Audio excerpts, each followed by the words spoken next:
What's up, everybody? Hey, how are you? And welcome to another episode of Rocket Live. I'm your host, Chris Vaglio, and I want to thank each and every one of you for tuning in live with us today as I have another amazing opportunity to interview another just great guest. And my guest today is just awesome, and I've been looking to speak with her for a long time.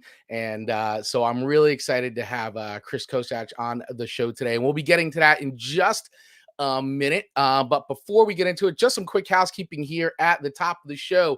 I want to thank our official sponsor of Rocket Live, carryzarb.com. Carry Zarb is a podcast marketing coach. So if you're looking to get your podcast noticed, grow your audience, whether you're new at podcasting or, hey, you're a seasoned vet, but you're looking to take things to the next level, Carrie Zarb is the podcast marketing coach for you. And she has developed an incredible program for any level that you're at. So she's got the 7 days of simple podcast marketing, also your podcast marketing planner, and the ultimate podcast and marketing planning guide. And you can get all of that by heading over to carryzarb.com/simple is where you want to go. And all those links are in the show notes below. So make sure you show our show sponsors some love and support by heading over to carryzarb.com/simple. And for those of you that are looking to connect with me personally, all you have to do, I make it so simple and so easy to get connected to everything that's going on in a rocket growth agency universe. All you have to do is text the words "Let's Rock," no spaces at all caps, "Let's Rock" to 88500, and then you'll get all my contact information and links to all my incredible fun stuff like the personal branding guide and my personal branding quiz and all kinds of other cool rocket growth agency stuff. So text the words "Let's Rock" to 88500 and you can get started on that. And also, if you'd like to show a little more support for the show itself, you can over to buymeacoffee.com/cvaglio. Hey, it costs a little bit to keep the lights on and to keep being able to stream out these shows and bring these awesome guests to each and every one of you. So every little bit helps. So if you head over to buymeacoffee.com/cvaglio, that would be much appreciated. And once again, all the links that we'll be talking about on the show are in our show notes. So check them out and make sure you use them and visit our sponsors. And now, without further ado, I want to bring my awesome guest on. Hey, Kris Hi. Kosach, how are you? I'm good. I was just buying you a coffee.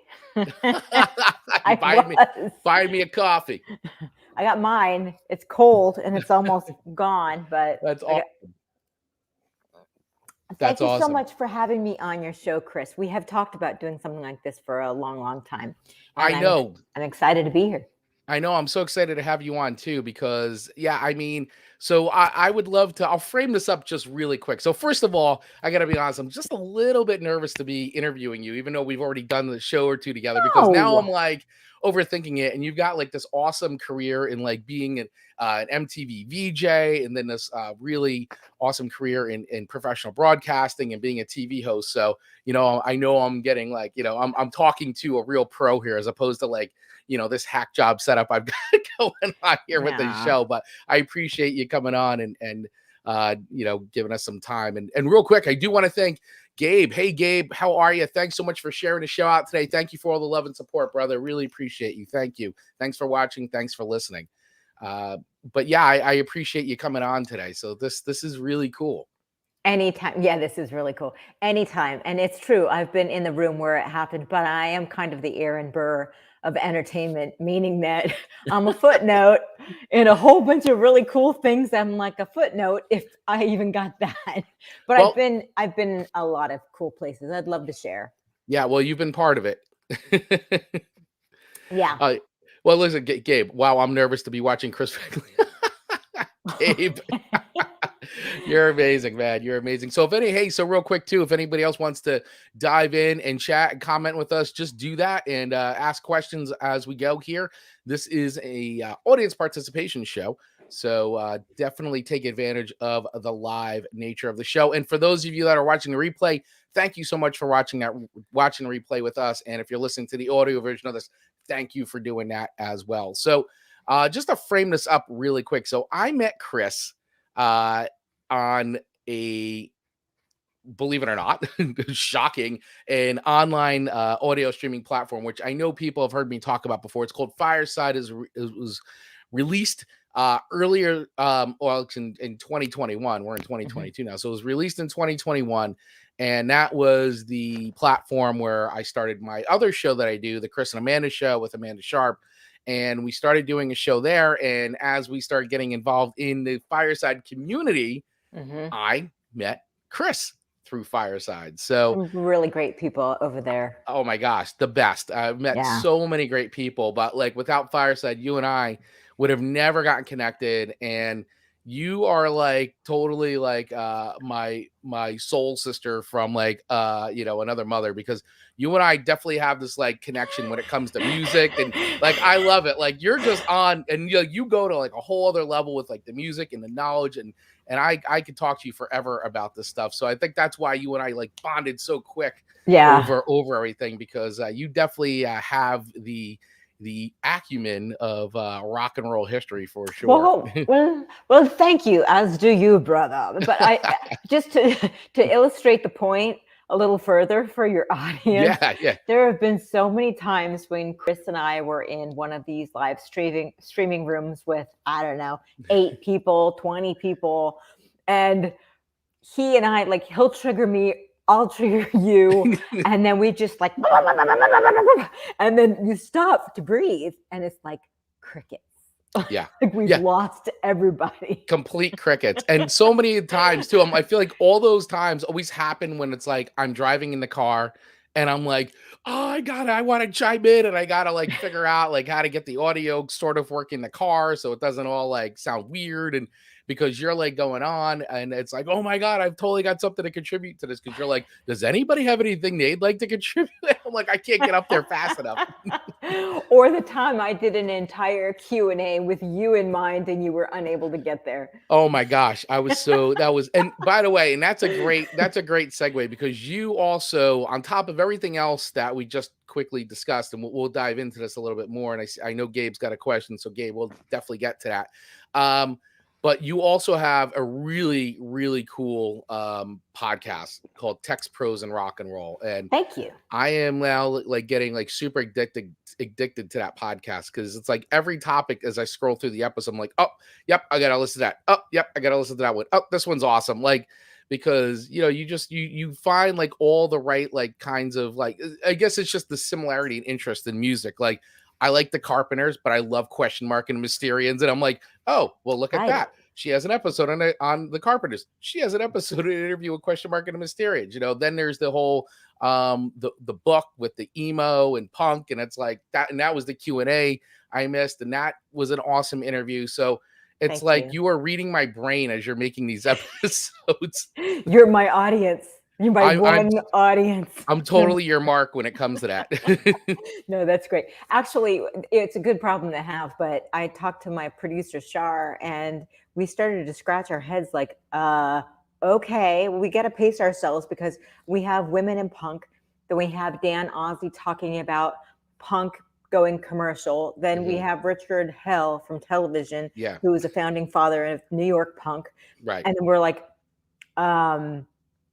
Carpenters. Let's put the Carpenters in there, because we pride ourselves on being a multi-genre, right? Running the gamut. So we are actually looking to tell the story of Zydeco, or tell the story of EDM. We're starting to like dig deeper for that stuff too. But hey, this brings me to a good segue about booking people.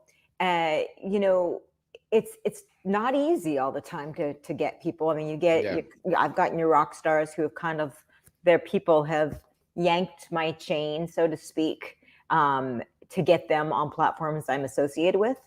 I get them on, and then crickets. You never hear from them again. It's been very, very frustrating. But I feel the pain of any podcaster that is out there, because you're doing it alone, where for 100 years, there has been a team of no less than, 15, 20 people up to 500 people trying to make a production happen. And now we're everything.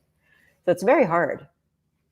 Yeah, I mean, it's definitely not easy, and booking guests and I have a friend of mine who I've done another podcast with in the past. My friend Victor, we've done the Galaxy Geeks podcast for years and years and years. We did that until finally we had to take a hiatus from it. But he does a music podcast as well, called Signals from Mars, and he's much more involved in the metal and hard rock world of things, and he's always trying to get interviews with guests and bands and members, and he does okay. But definitely some of the more like names he's Mhm. had, and if he's listening, I'm sure he'll chime in. But he has some great nightmare stories about trying to book guests and people not showing up and all kinds of like crazy stuff when it's like, hey, we're here live on the air, and then the guest just decides they're just not showing up for the interview. It's kind of like, okay, like what am I supposed to do? That's the So yeah. worst.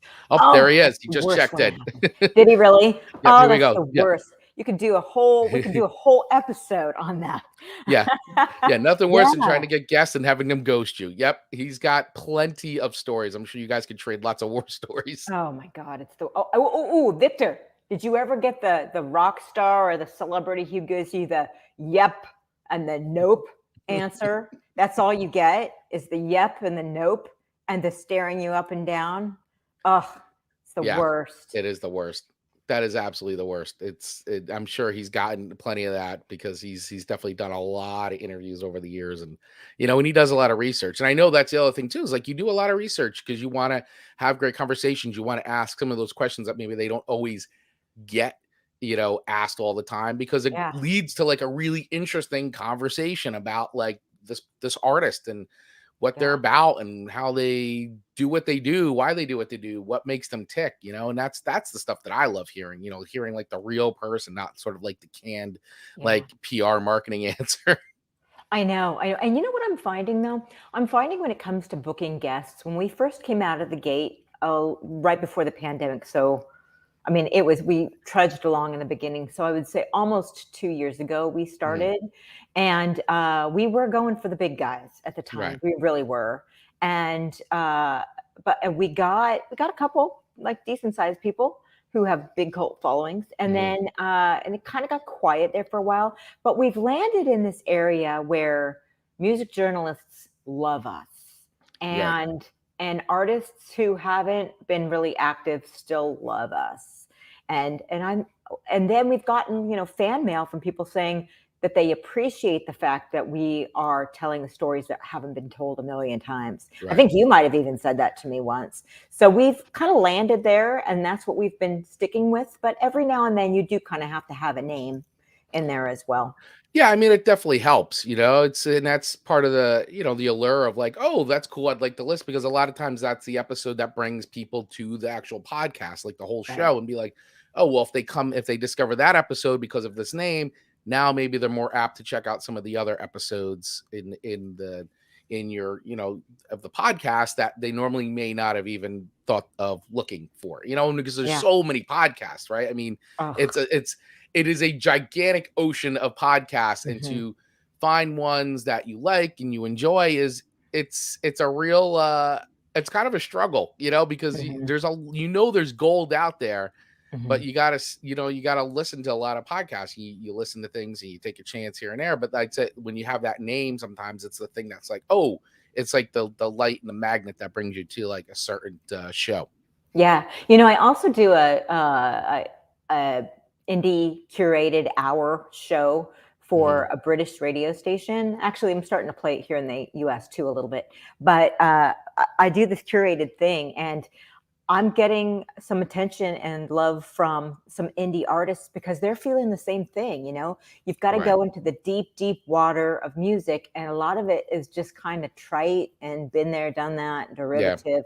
And then some of this stuff is just like, wow, there's really breaking some ground here, Yeah. but they don't have a huge following on Instagram or whatever, but they did it Right. themselves and they're great.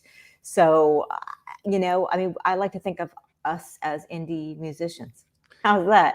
I like that. That's good. That's a good analogy. I like that a lot. But Yeah. it's true. I mean, the parallels are there for sure. It's Mhm. it's really not too much different, other than the fact, hey, well, they're writing music, but we're still producing content as well. whatever kind of talk or entertainment, whether it's entertainment or just discussion, but whatever it is, I mean, you're still doing it, you're putting it out there. It's still very much a DIY attitude, and so whether it's you're out there making music or you're, doing things like this, it's still imploring the indie and DIY mentality to get it out there for sure. Exactly. So, what is this So comment Victor here? is saying, or so a continuation of what you were saying about guests ghosting, and saying, "Yep, nope." So he said, or you have your interview focused on a period of time in an artist's career, and then they tell you, "Well, this is what that was about," and I'm not going to answer anything else about that my time in that band. 20 questions wrapped up in 17 seconds. That's terrible. Oh my gosh, that they would do that to you. Ugh, that stinks. I guess you just have to be ready for anything, Yeah. I mean, I have an artist that's coming up in the not too distant future. I don't know if I'm going to get a zinger from that person, but I am not the interviewer who will have somebody on with a book and have my intern read the book for me. Yeah. I read the book. I actually read the book. I've had a couple of people say to me, "Oh my God, you actually read this thing." And I said, well, actually it was Nancy Burrell, whose husband was in SSD. Yep. And I said something, and she said, "You read my book," and I said, "Can you really tell when people have read it?" And she goes, "Yeah," and most people don't. Yeah. And so I really do try to pride myself on that. But that's why we've kind of slowed down on the books, because I don't. If these artists are going to give you their time, that I'm going to be respectful and do my homework. And there's just too many BSers out there with that. Oh, you know what I always go to? For a while there, I was an entertainment reporter. You know that. Yeah. And I'd be on the red carpet at like the Grammys, and the dumb girl next to me would say, "Who are you wearing? And who are you excited to see tonight? And, isn't this fabulous? And wonderful to see you." And just all this generic nonsense. And they wouldn't even know who they're talking to. Yeah. It just sickened me a little bit, and they just don't do their homework, and I don't know why. But then again, these are the big, huge, you wonder why the big, huge celebrities get frustrated with the media. And I think that's why, because there's a lot of disingenuous media types out there as well, Yeah. No, and I agree. I mean, I think that there's quite a few people out there that just don't do the homework or the prep work, and then therefore you just get these kind of like vapid kind of questions that are like directed. I mean, they're just so general, and it's just like, how many times do you keep saying those things? And they just, they don't know who you are. They didn't take the time to learn. And I could definitely see where the annoyance comes in. For sure. So Gabe's got a great question. I think this is a good way to segue into some of the stuff that we talked about at the top of the show. But Gabe's asking, so Kris, what was your big break in getting into the entertainment industry? Because now, from what I know and from what you've shared with me, I think that your first or one of your first gigs was landing a spot as a VJ at MTV too. It was. There's a good story there. Would you like to hear it? I would love to hear it. I'm sure Gabe would like to too. All right. So that old adage, where a window's closed, a door is open, or something like that, right? So I had been slugging it as a radio DJ, an alternative radio, for a couple of years. Not actually, in hindsight, I look back and it was about a 4-year span, which is nothing really. But I had gone from Modesto to Reno to Omaha to St. Louis in 4 years. Wow. And I know. And I was hired to be on the air in St. Louis as part of a morning show. And within a couple of months of landing there, a television show in Los Angeles had asked me to come be on that national network, that national magazine coffee show, and represent St. Louis. I had lived in St. Louis for 3 months, but what an honor. Of course I'm going to do it. Yeah. Well, I don't think this went over too well with the morning crew that I was with, because they were both from St. Louis. And they're great broadcasters. They really are. But my boss said, go for it. I'm like, okay. So I did. And I was the only one that was asked. So it was take it or leave it. Do it or pass. It wasn't like bring my people with me. It wasn't like that at all. Right. So I did it. I loved it. there was a little hullabaloo about it when I got back to the station. Unfortunately, either as a result of or simultaneously, there was chemistry problems with me in the morning show. Mhm. The truth is, and I don't blame them in hindsight now, in my old wisdom, I don't blame them. I think that there should have been more chemistry tests before we went in there, because Right. we have massively different ways of doing a show. I'm a big queen when it comes to a big queen. That sounds terrible. I'm the queen of prep. I Right. think prep is really important, as you know. Mhm. And my team kind of didn't see it that way. They were very talented and thought, wing it. You start prepping at like 5 o'clock in the morning for a 6 o'clock show, Mhm. and you're out the door at 10:30. And I was like, no, you get there at 5 o'clock in the morning, but you leave at 2 p.m. in the afternoon and have it all teed up for tomorrow. Right. So we really had this fundamental difference. And Mhm. then there was this television thing, and it was ugly.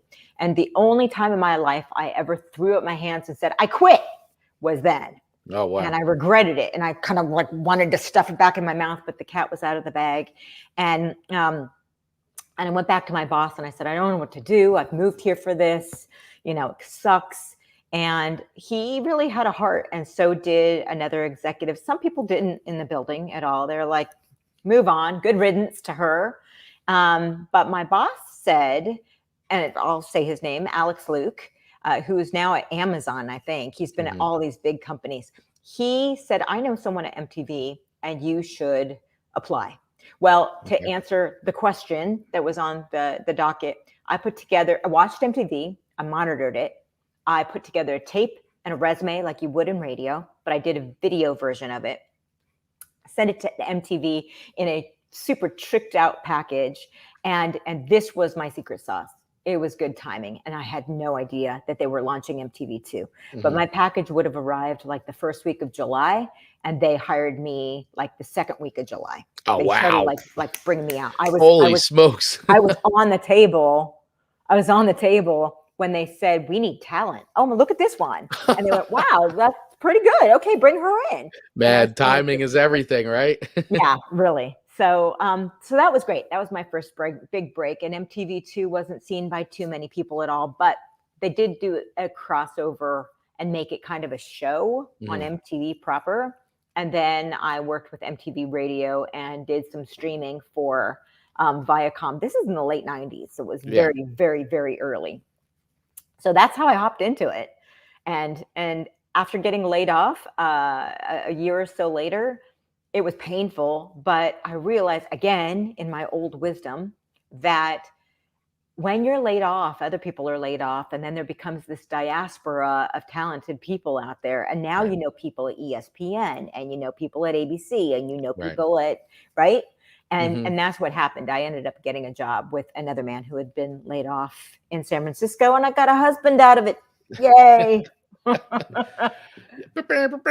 Yeah, there you go. But I mean, that's great. I mean, that's a really great story, because, and I think that is, for everybody watching and listening too, I think that there's a lot to be learned from, the story that you just told, because, and it's a lot of the age old, like, all you got to do is do these things. But the thing is, the thing that makes it unique is that most people, and this, most people don't take the effort to do the things. Now, that doesn't mean even if you do have all the steps that it's going to work out. But the thing is because you do those things, you never know what kind of opportunity you've set into motion. And it may not be that opportunity today that you originally were going for. And in this case, it did work out. But just because you did that, and if it didn't work out, who knows what else that would have led to. And that's why you have to do the things like you did the homework, you put the time in, you did the research, you put together a good presentation, you put time and effort into that. And the thing is that, the timing was everything, but what you did on there, like if they timings, okay, this is great, let's hire her. But if they popped that tape in and you sucked, like, well, maybe they just maybe you wouldn't have gotten the call. So, it's really important to say, like, whatever it is you're doing, like, you have to put the time and effort into making it look the best you can do to then be able to get the opportunity. And you may not always get the first hit, but it's Mhm. what comes after it that matters as well. Yeah, And that's I right. think that that's a really important thing to take away from your story. And it's not, and and we all know there's no such thing as luck, right? We make our own opportunity here. And the thing is like, it's again, you could have done all that and the timing is right, but if you didn't do a good job, or if like you didn't put the time and effort into making something good and Yeah. quality, chances are that you may not have even gotten that call, regardless of the timing, right? So, Mhm. I think that that's an important thing to take away from everything that you were just talking about. I want to add one more thing to that. And I had it in my mind at some point. First of all, they say it's who you know in entertainment, right? Right. It's everything in business. It's your network, it's your Right. relationships. Like that's what it is. That's how you, to me, that's the cornerstone of doing business or anything in life. Right. Is it's the people you know, it's the relationships you make. Exactly. And you just got to get to know people. But I wanted Right. to add this one nugget, if I may. I started to realize somewhere along the line of having, I did the work. I knew I was ready. I was my best self, and I just wanted to, throw my cast my line in as many directions as possible. But for whatever reason, and this is before data was such a buzzword on our lexicon, Hmm. I just thought, okay, I got it in my brain. This is a statistical certainty that I'm going to get a job. Statistical certainty, right? Right. So what I'm going to do is, thanks, Gabe. What I'm going to do is I'm going to do things in hundreds. Okay. Hmm. I remember being in New York and seeing this girl go to a mailbox, and she had this huge stack of, I don't know what that size is, those business size envelopes, Yeah, like yeah, those 8 by big, 10. yeah, yeah. She had a huge stack, and she was putting all these things in. I know what she was doing. She was an actress putting headshots and Of resumes in the course. mail, Yeah. right? Yeah. So when I saw that, I thought, ding, I'm going to do that. And I'm going to do it with the number 100. So when I was looking for a new agent, I put together headshots and resumes, 100. And I thought, let's see what percentage I get back. And I got about 8%, maybe 8%, maybe 8 Okay. responses from All right. people willing to either talk to me or consider me, right? I'm like, okay, all right, 8, that's where I am. And so ever since then, and that was a long time, I was in my 20s, I've always kind of had it in my brain to do things by the 100, Right. So like our podcast, I'm going to do 100 and see where we are. And I tried writing a novel a few years ago. I put out 100 queries for this book that never went anywhere, but I did get about 12% Hmm. feedback from people saying that they were interested and wanted to see more, but I just shelved it and moved it Right. on. But I think that people give up because they think, I'm going to put it out there, and if I don't get anything, I'm done. But you Right. can't. You've got to think, maybe if I'm lucky, I'll get 10% feedback. 10%. And Yeah. that's pretty damn good. 8 to 10% is pretty damn good feedback. It is. It is very good, and it just becomes a law of averages or the numbers, right? You're Yeah. playing the numbers game. Same thing in like sales and business development. It's like if I make 100 phone calls, if 10% of them actually pick up and take the meeting with me, that's really good.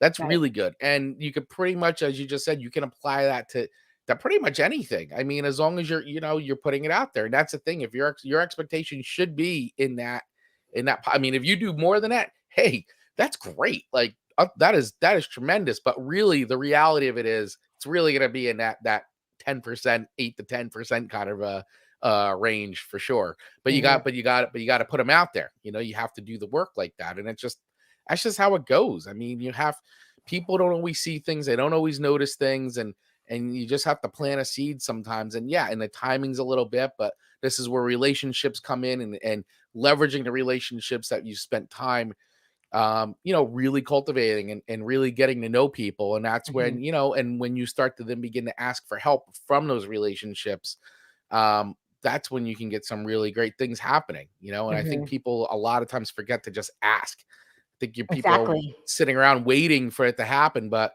one of two things is that people have busy lives themselves, and I hate to break it to you, as good as friends as we all are with everybody, they're not always sitting around waiting for your call, and they're not always thinking about you. And it's not that they don't like you, it's just because they're living their lives. So if you think everybody you know in your world is just sitting and thinking about you all the time. That's not the case at That's all, right. and You have like that right. long. And people want to be asked. Like if you have a relationship with them, there's nothing wrong with asking for help. As long as you're not like a mooch, and you're just constantly like asking and never giving. It's a give and take. You gotta be willing to give as much as you're willing to receive. And so, Yep. you have to keep that always in mind. But think about the people in your life and the things that you're trying to accomplish out there. And a lot of times it's just as easy as just asking. That's really it. Yep. Yep. No doubt. Yeah. So Gabe's checking back in. The things is that having the right 10% to connect can change everything. Yep. That's true. That is true Absolutely. too. You got to be strict. You can't just, open the phone book. I Yeah. mean, that might work too, but Right. for somebody, but yeah, you kind of got to do your homework once again and be fearless. Do your homework, be Mhm. fearless. That's it. Yep. Absolutely. Got to be fearless. Got to be courageous. Got to take those first steps. And I know it's not always easy, right? I Yeah. know it's not always the most comfortable thing in the world, but you know what? And I know everybody's heard this statement 1,000 times before, and people who have come on the show before and said it, but you got to get comfortable with being uncomfortable. It's how Yeah. we all learn to grow as human beings. And there's going to be lessons learned from anything you do like that. Like everything you just outlined, right? How you did what you did. Like, I bet if I was to ask you now, like, what were the top like lessons learned from that entire experience, I bet you'd be like, oh my gosh, like if I hadn't done that, I would have never learned this or like even understood like you could Yeah. rattle it off, but you didn't Yeah. know that before you did it, like, Yeah. there was a lot of things I'm sure you learned just from that experience alone. Oh God.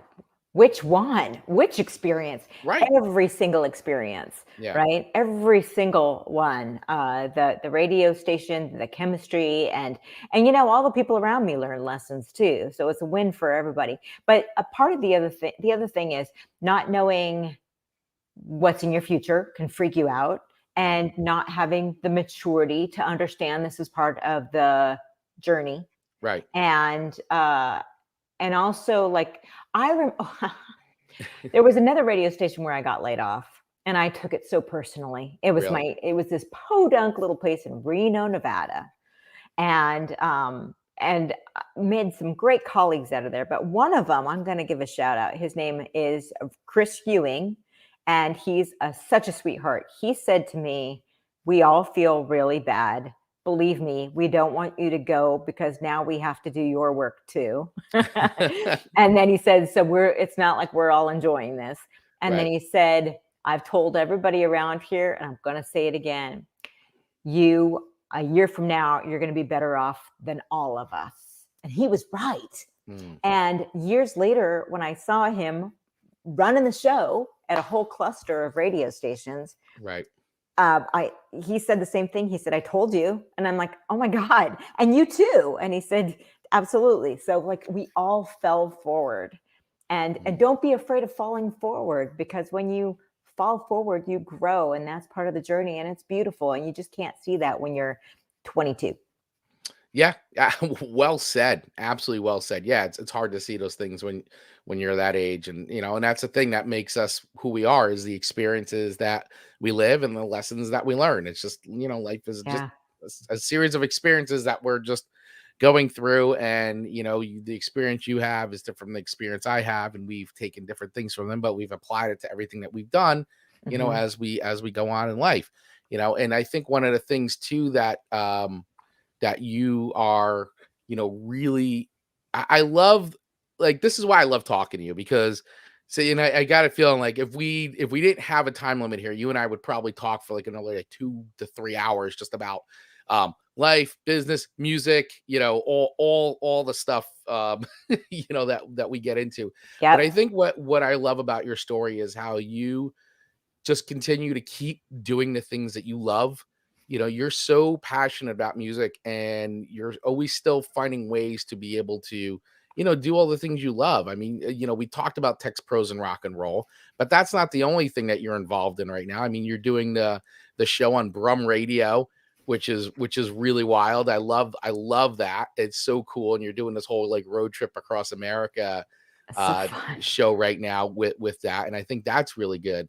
And that's what I love to see, that you're still, like, with all the things that you've got going on, you're still living like your passion.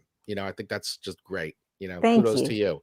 Thank you. Thank you. Well, I guess I found my niche. I'm Hmm. not making any money off of it. I'm glad the rent is paid. That's fantastic. But at the same time, do what you love, right? Right. And they say the money will follow. Money hasn't followed yet, folks. but but I am definitely doing what I love. And for a while there, I put it all away when I was changing diapers and everything. That was Right. really hard. But I found that my identity is entwined in this. Hmm. And so when you find your people, found my people here, right Yeah. here. When you find your Exactly. people, you kind of have to just lean into it. Yeah, I love it. And I just showed Vicky had commented before that she says, "I love that expression, fall forward." So I think that's Thank you, really Vicky. cool. So we do have another question from Gabe here. He said, "What advice would you give to someone wanting to get into radio or entertainment?" Run. No, I'm kidding. No, I'm kidding. I agree with that. All right. I would have a few pieces of advice. Okay. I would love to pick your brain a little bit more and know specifically what you mean, but I'll give you a generic answer. And if you'd like a follow up, Gabe, I'm happy to give it to you. Okay. To get into radio, there's a very quick story. I wanted to be a journalist. I didn't want to be a DJ. I just Mm, happen to love music, but I wanted to be a serious journalist. And I was my college news director and found that the DJs between my newscasts didn't show up. So I started spinning the records until my next newscast.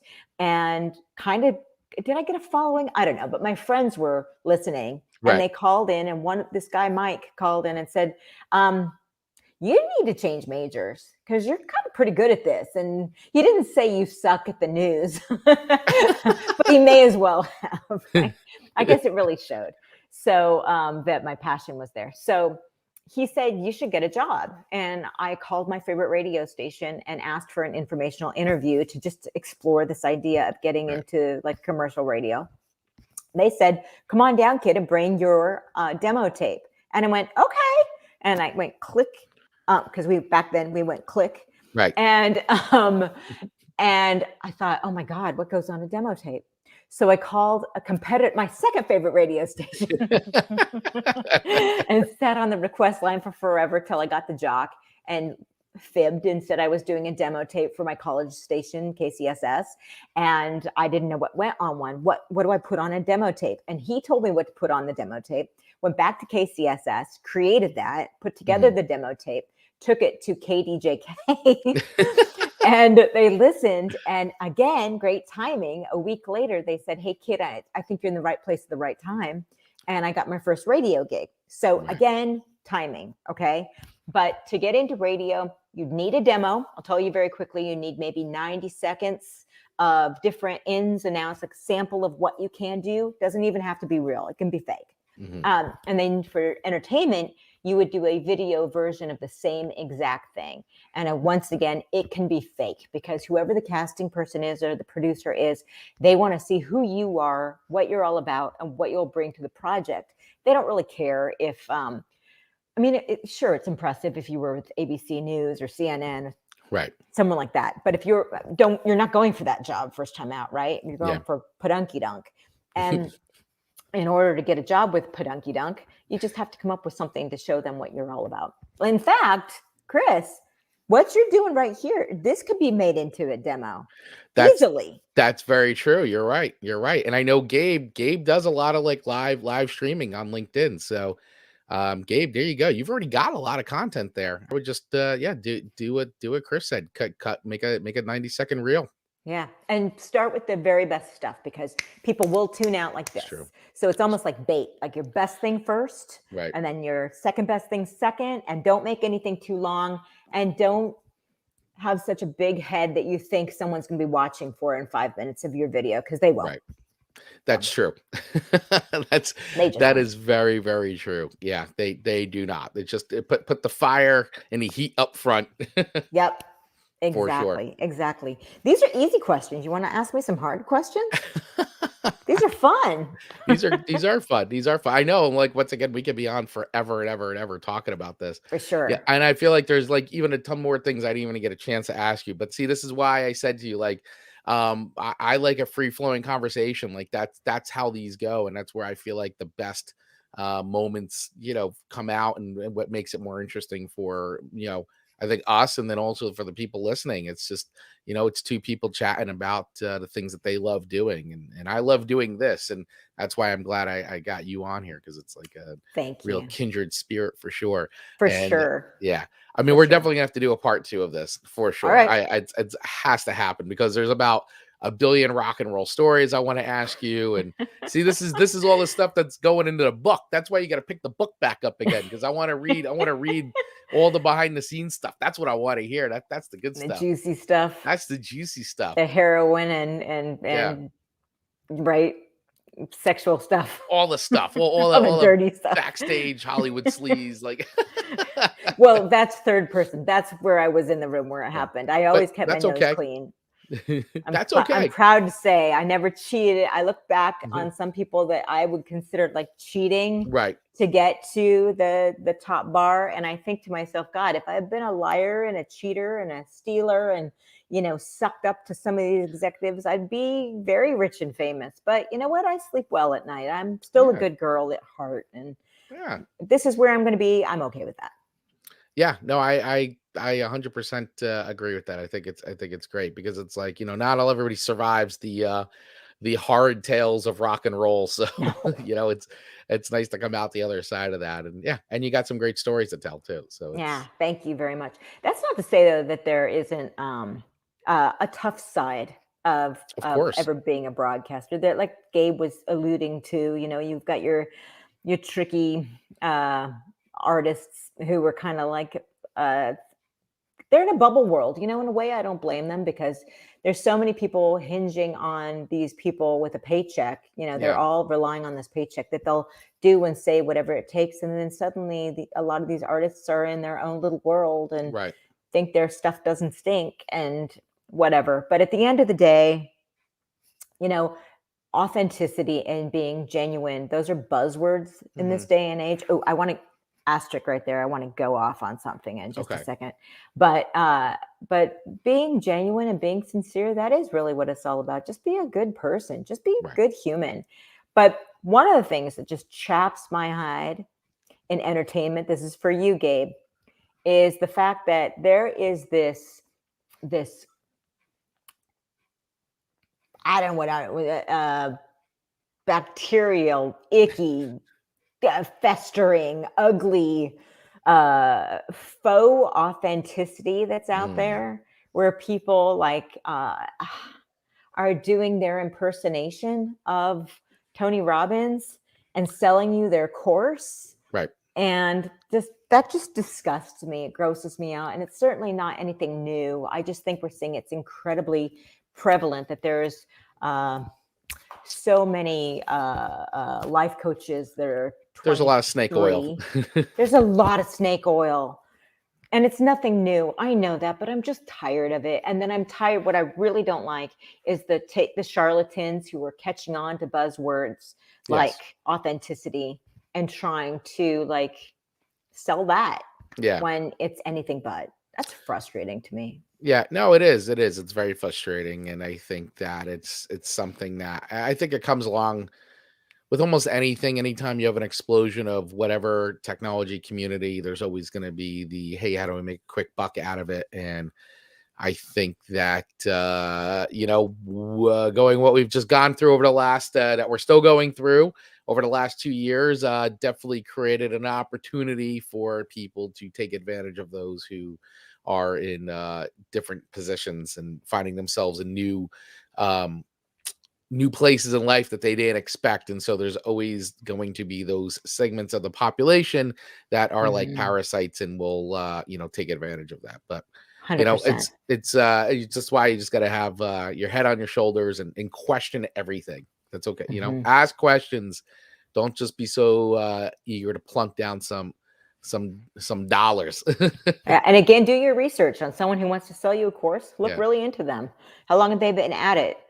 You know, are they just getting their stuff from some master class? Right? Right.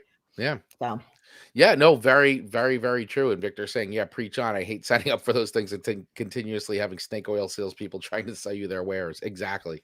Yeah, it is. It is very, very annoying. And yeah, you make a great point there. So before we wrap it up, so I just want to bring it back real quick because I do want to end on a musical note here. yeah, with you. yeah. So, so before we go into and wrap this up, so a couple quick questions for you. So, and I know you and I started sort of talking about this, I think, in a back channel chat one time, but what is your favorite music venue that you've been to, live music venue, like, or a couple? I mean, it could be a couple of them. It doesn't have to be the ultimate one, but I know you and I started chatting about this briefly, like on some back channel chat somewhere, but Yeah, yeah. Do I have to give you just one? no, you can give me more than one. Okay. Okay, this is going to date me, but many years ago, many years ago, when Midnight Oil was still very popular. I love that band. And they are back now because, you know, with climate change and everything, this is like Peter Garrett's like territory. He was preaching this stuff way back in the day. Yes, he was. So, but anyway, the Blue Sky Mining Tour, which I think would have been in the early 90s, I think. They played at the Greek Amphitheater in Berkeley, California. Oh. And it was a sold out show, and I went with my sister, and it was general admission, but they kind of had this rope and you couldn't go in. I wasn't in the music industry, obviously, then. And so no special treatment, but we were standing with all these other people, and they were going to open up this area, and people were just free for all, grab your spot. And like any other outdoor amphitheater, there's so many like that, right? But it was under the stars, and it was a gorgeous night. It was a particularly gorgeous night. And I'm tiny, or at least I used to be. So I was standing at the front of the thing, and I took the blanket from my sister. And when they opened up that perimeter rope, I took the blanket and I chucked it as far as I could. And like magic, it landed like in the middle, right? And so kind of claimed my spot. And then I ran to it as fast as I could. And people were kind enough to kind of like sit around the blanket that I had chucked there. Right. So my sister and I get there. We are like middle center. It's fantastic. Weather is great. Midnight Oil comes out and does their set. And the whole, I don't know, 10,000 people that were there that night, they were all huge fans. And in unison, people are just like singing together, complete strangers. And it was a beautiful, beautiful night. And years later, when I got to meet Peter Garrett, I said to him, I've never been able to tell anyone this before. And he's looking at me like, oh God, what is she going to say? And I said, yours is the best concert I've ever seen. And I told him when that was. And this is like a long time later, right? Right. And he said, oh my gosh, I remember that night. That's only happened a few times. That was really magical. So that's a long way of saying that the Greek Amphitheater in Berkeley, California is very magical for forever, always will be. And then I'm just it's not there anymore, unfortunately, but CBGB's, as so gross as it was. Yep. It's a really special, magical place. It really was. It was disgusting, but it was also magical.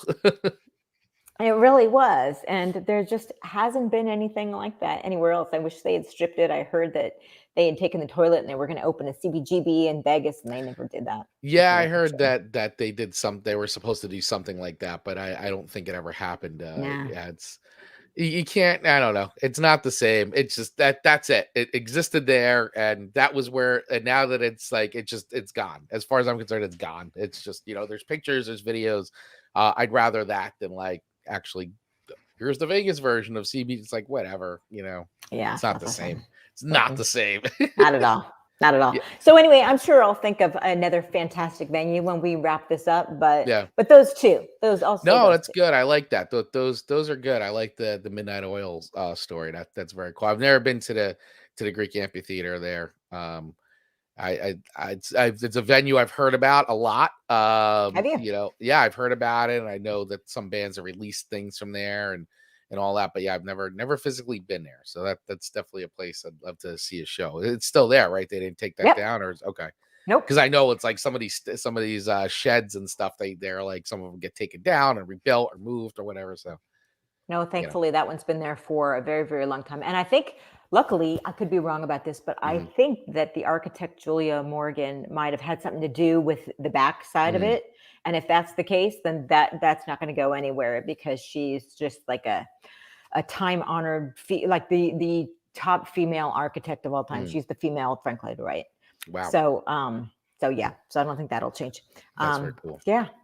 Well, very cool. Thank you so much for sharing that. That's great. And like I said, I think I could spend another hour with you talking about music. So we'll shelve that. We're gonna do a part 2 to this Okay. for sure, and we'll do more music based stuff, because I've got a bunch of other things I wanted to ask you that I didn't even get a chance to. So that's okay. It's good. Hey, It just absolutely. gives This us is a reason to fun. do this again. So so before we wrap it up, why don't you share some of the places that people can connect with you? I've been flashing the website up for those that have been watching us live, and for those that are watching the replay, you'll see the website coming up to Kris's actual personal website, and then also textprosandrockandroll.com. And all these links will be in the show notes. But Kris, why don't you go ahead and let everybody else know where they can get a hold of you? Thank you. Thank you so much, Kris.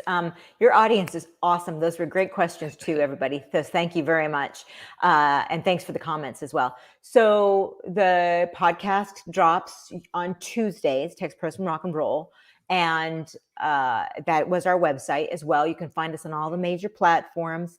We're also on KLBP, Long Beach Public Radio. And we are actually looking for other public radio stations around the United States to give our material to. We're not looking for a buck here at all. If anything, we'll try to hopefully get ourselves some grant money, which we will then share with radio stations. So in reality, it would almost behoove public radio stations to pick us up, because that's only going to help us go after some grant money for them. Okay.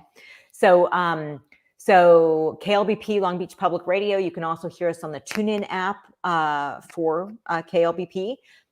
Brum Radio, as you said, every Monday night at, what is it? It is 11 p.m. Greenwich Mean Time, which I think is like, I don't know, 8 p.m. your time, maybe? I think so. I think like so. that? Yeah, I think we're on the Greenwich Mean Time thing. Yeah. I think so. Yeah. Please look it up. It's also on demand on the Brum website.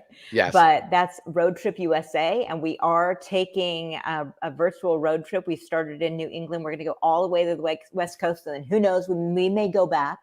But if you know of any fantastic indie artists, I am still in the Midwest. And then we've got all west of the Rockies to do. So I am taking requests from anybody who's got a friend who's an indie band. We'll give it a whirl, and you might hear it on there. And then you can reach me directly at either my Instagram, which is at Kris Kosach. That's my personal page, but you're going to have to put up with kids and puppies and stuff like that. Or maybe more importantly, I would be really grateful if you would follow us on Instagram, which is at Text Pros Rock and Roll. It's an N, not an ampersand. And I respond to everything personally there. So thanks, Victor. Yes. I appreciate that. Victor lives in Spain, so I think he's on the same time as that. So yeah. Thank you for that. Yeah. But So that's how to reach me. I hope to hear from people. Yeah, so just what Victor is saying here for those of you listening, if it's 11 o'clock in the UK, it's 6 p.m. on the East Coast. So for those of you listening in, so definitely check out Brum Radio. It is very cool. I've heard it. I'm really enjoying your road trip series there. I think it's really cool. So, and every time you post like on Twitter, like, hey, I'm looking for band suggestions, I'm always trying to like jump in with like a couple like, little cool suggestions. Although it's hard to get anything that you haven't heard already. So I'm always like, oh, what? That's not true. I feel like you've heard so many things. So it's always like, I'm like, oh, what hasn't Kris heard that I can send her that she would find interesting? No, you've turned me on to some great stuff. So keep it coming, brother. You're doing great. Right. And like I say, I'm on the Great Lakes states right now. So if you have one, that's what's coming up in another week or so. Nice. Some Erie, Pennsylvania garage rock. That would be great. There you go. Or some Madison, Wisconsin. That's a big music hub. Chicago. Oh, yeah. Yeah. So, lot of good rock and roll coming out of there. Yeah. Very cool. All right. Well, Kris, thank you so much once again for hanging out with all of us today. Really appreciate you. Thanks for taking the time. And we'll definitely be doing a part 2 to this for sure. Absolutely. So thank you so much for Thank coming on you. today. Thank you so much. This was a blast. No, you are so welcome. And for everybody out there who tuned in live, I appreciate each and every one of you. Thank you all so much for watching today. Thank you to everybody, Victor, Gabe, Vicky, who else? We got a bunch of other people who were checking in today. Thank you all so much for your comments today. Really appreciate you guys. For those of you listening to the replay, thanks for checking us out. Hopefully you like what you're seeing here, and you'll follow the show and check out some of the past episodes that I've done.